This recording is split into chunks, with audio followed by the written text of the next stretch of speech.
What is up, Maniacs? Welcome back to another Twilight Masquerade TCG guide. This time we're going to be looking at Poltergeist and Sinistcha. Are they competitive? Are they collectible? Let's find out. There are two versions of each card in the Twilight Masquerade set, so there are two Poltergeist and two Sinistcha. Let's look at the first Poltergeist. It has 40 HP, which isn't great. It can pretty much be bench sniped by most Pokemon and is almost close to being bench sniped by even Monkey Dory, which can transfer 30 damage over. So it's going to be quite an easy single prizer to take from any bench sniping Pokemon. It's got a single retreat cost, which is good, so you can pivot it if it's trapped in the active. Just attach one energy, retreat. T-Server and surprise attack, not necessarily the greatest of attacks. T-Server does no damage, and you can put a basic energy card from your discard pile into your hand. There are trainer cards that do this a lot better, like energy retrieval, superior energy retrieval. There's abilities that allow you to do it. So T-Server, you don't really want to be wasting an attack to retrieve a single energy card from your discard pile. Just use trainer cards instead. Surprise attack is actually quite good for a basic Pokemon, so it does 30 damage, which is nice. It can occasionally get you knockouts. Flip a coin. If tails, this attack does nothing, so it's a 50-50 chance. So it's not perfect, but it is good damage if you're able to flip heads. So the second Poltergeist is actually better, even though it only has 30 HP, purely because of the ability Storehouse Hideaway, which essentially prevents all damage from being applied to Poltergeist while it's on the bench. The only damage it's going to receive is from abilities, so you do need to be careful of Frostlass, which is obviously now in the format, although not widely played. You normally see it in Greninja EX decks, and I think there is a deck going around where essentially your opponent is trying to trap you in the active and just allowing Frostlass to tick over damage slowly over the course of the game, so it's a bit like a control deck that's applying damage slowly. Its retreat cost of 1 is still good, so similar to the last Poltergeist. The attack isn't as good, although you don't have to flip a coin. It's only doing 10 damage for a single energy. It's just not enough damage. It's unlikely that you're going to be clinching knockouts with 10 damage.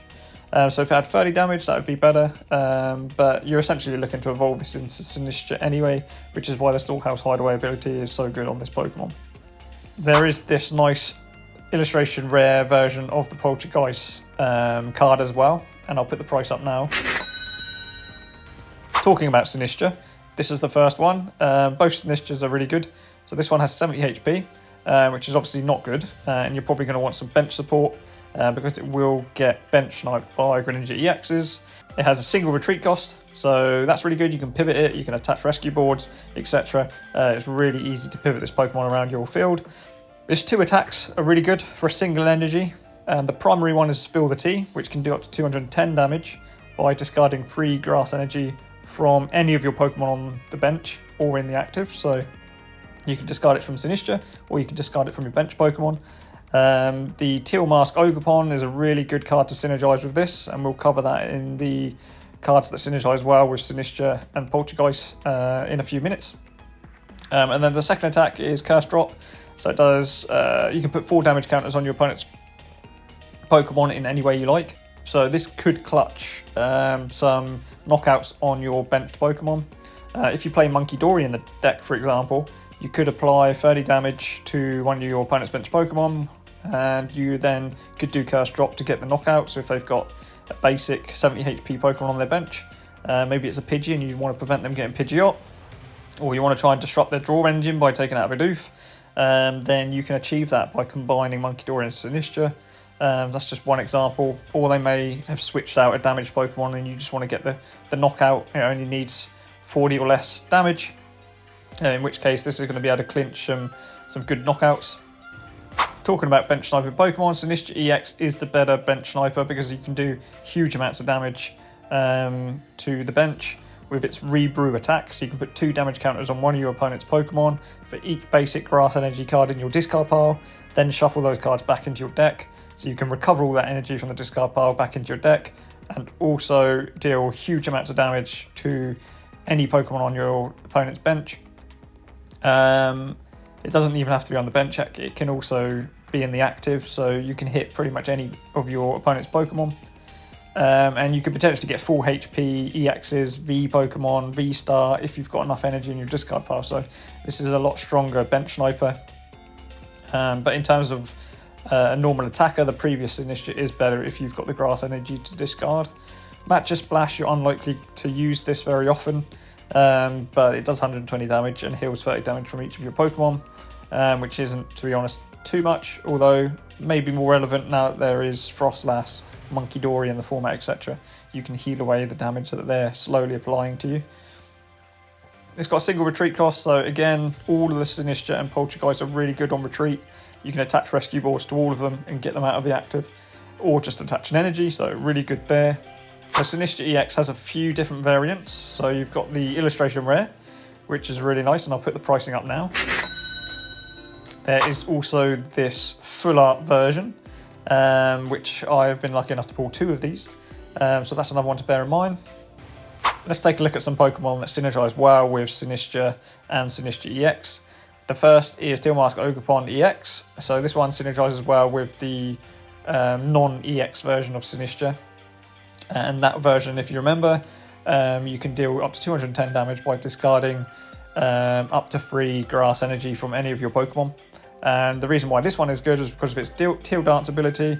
It allows you to attach a basic grass energy to the Ogerpon EX, and if you do, then you can draw an extra card. So it's energy acceleration and a draw engine, and obviously the grass energy that you've attached to Ogerpon can then be discarded via Sinistcha, so they synergize really well together. So as we mentioned, that non-EX version of Sinistcha has really low HP, so you're going to want to be able to protect it while it's on the bench if you're setting up multiple.